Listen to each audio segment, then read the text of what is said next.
my channel. Di video ini aku akan ngebahas tentang permainan atau kegiatan yang bisa kalian lakukan selama di rumah aja. Tapi kali ini sedikit berbeda dari yang sebelumnya, karena yang sebelumnya itu kan kalau memang kalian punya uang lebih atau celengan yang bisa kalian pakai buat beli board gamenya. Tapi kali ini tanpa modal. Mau tahu gimana caranya? Yuk simak video aku. Oke, yang pertama adalah permainan yang namanya Observe and Remember. Nah, permainan ini biasanya aku sebut juga dengan memory games karena permainan ini memerlukan daya ingat atau kemampuan kalian mengingat sesuatu. Jadi permainan ini tuh bagus untuk meningkatkan kemampuan daya ingat kalian dan juga kosakata kalian, tentunya dalam bahasa Inggris. Nah, sekarang aku akan kasih tahu apa aja yang harus dipersiapkan. Nah, yang kalian harus persiapkan yaitu benda-benda yang kalian punya di rumah, yang ada di rumah. Jadi kalian nggak perlu beli, kalian cari benda-benda yang kecil seperti ini. Misalnya ballpoint, stapler, kebetulan aku punya yang kecil-kecil gini, and then dice ya. Ini dadu ya, dadu yang agak besar tapi nggak terlalu kecil juga. Dan ini bisa kalian pakai kalau kalian punya di rumah. Kalau nggak ada, kalian bisa cari yang lain, misalnya mungkin penghapus, eraser ya, atau marker, pokoknya yang kecil-kecil deh. Atau bisa juga bros gitu kalau kalian punya ya. Selanjutnya ini juga bisa. Nah, ini glue or sharpener ya, rautan gitu. Atau kalian juga bisa cari alat tulis lain atau benda-benda lain yang kalian punya yang kecil-kecil, kiranya kecil-kecil gitu. Nah, kenapa harus kecil-kecil? Karena disitulah challenge atau tantangan kalian untuk mengingat benda tersebut ketika game ini dimainkan gitu. Nah, selanjutnya ini ada kertas ya. Ada kertas yang kalian bisa buat tulis gitu untuk nanti ketika permainannya dimulai. Juga ballpoint tadi untuk menuliskan nama-nama bendanya nanti. Nah, untuk cara mainnya gimana? Jadi ini lebih seru kalau dimainkan lebih dari satu orang ya. Jadi misalnya 4-5 orang atau bahkan lebih. Lalu salah satunya harus menjadi semacam juri gitu yang juga melakukan semacam menjaga timer atau timekeeper seperti itu. Jadi dia juga bisa mengestimasikan waktunya, dan permainan ini hanya memerlukan 2 menit saja. Jadi ketika kita sudah berkumpul seperti itu, peserta sudah berkumpul atau anggota yang mengikuti permainan ini sudah berkumpul, misalnya di meja atau di kursi, bisa juga lesehan ya. Dan benda-benda kecil tersebut kalau bisa ada 10 jenis yang kalian bisa kumpulkan, berbeda-beda macam, ada 10.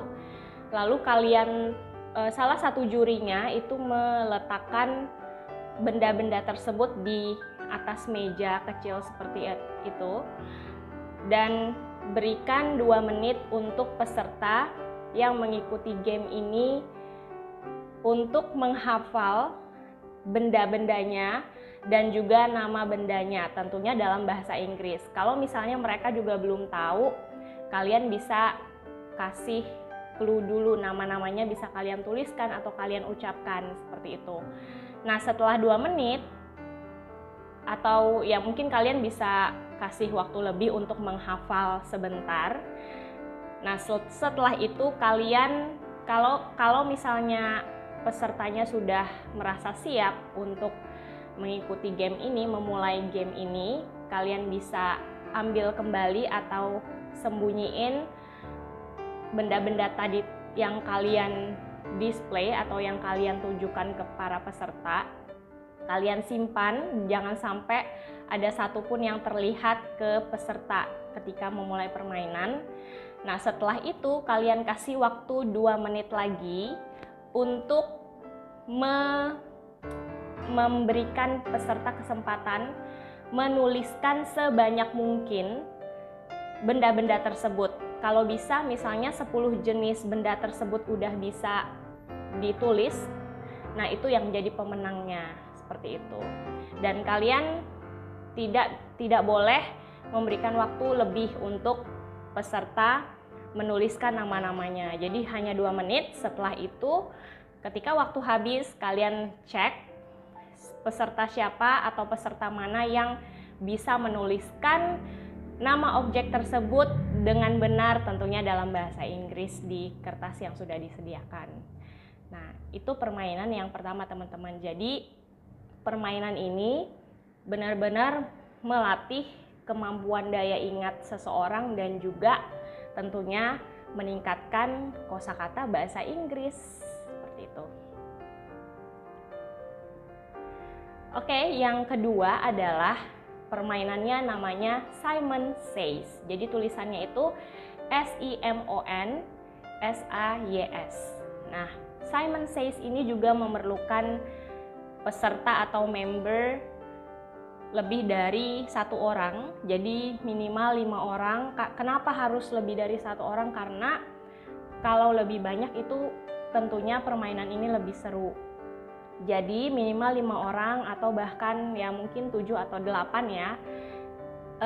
Para peserta ini membuat lingkaran dan kalian juga bisa home pimpa gitu, menentukan siapa yang berada di tengah untuk yang bakal bilang Simon Says. Nah, Simon Says ini sebenarnya ini juga permainan yang melatih kosakata kalian juga, tentunya dalam bahasa Inggris.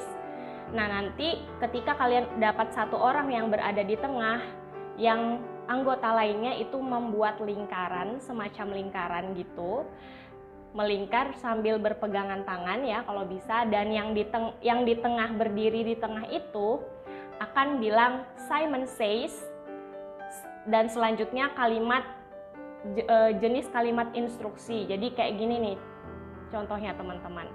Misalnya aku berdiri gitu di tengah-tengah para peserta dan aku bilang Simon Says touch your hand atau touch your head gitu ya. Jadi peserta lain itu cepet-cepetan untuk menyentuh kepalanya atau apa yang diinstruksikan oleh member yang di tengah itu. Gitu, teman-teman. Jadi kita cari siapa yang paling lama melakukan instruksi tersebut. Nah, itu adalah yang kalah. Dan kalau yang kalah itu bisa kalian kasih semacam punishment atau sesuatu yang bisa mereka lakukan, misalnya bikin kalimat atau jadi yang di tengah juga, seperti itu. Kira-kira itu adalah permainan yang bisa kalian mainkan pada saat situasi yang seperti ini, lagi di rumah aja. Jadi permainan ini tanpa modal tapi tetap seru dan bikin pintar.